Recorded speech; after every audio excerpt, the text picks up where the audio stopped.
Emmanuel Macron qui était ce matin sur le chantier de Notre-Dame à 1 an jour pour jour de la réouverture de l'édifice au public et au culte. Arthur Delaborde, le président en a profité pour faire plusieurs annonces sur la suite des travaux. Oui, Emmanuel Macron a d'abord pris de la hauteur en montant à 96 mètres au-dessus du sol, au plus près des travaux de restitution de la flèche de Notre-Dame. J'aime voir ici surtout l'image d'une France de bâtisseurs et de se dire qu'on peut être respectueux des siècles qui nous ont précédés et considérer qu'on nous a transmis quelque chose de plus grand que nous et que nous sommes là pour continuer de bâtir. Et ça, c'est essentiel. Et c'est cette France-là que je défends, c'est-à-dire une France qui sait d'où elle vient, qui sait où elle va, qui le fait en embrassant les siècles qui l'ont précédé, en sachant apporter aussi une touche de contemporanéité.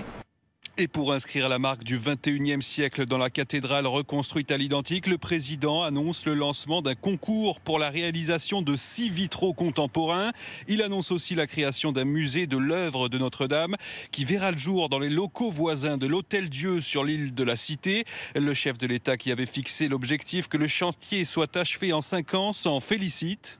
Nous tenons les délais et c'est une formidable image d'espérance.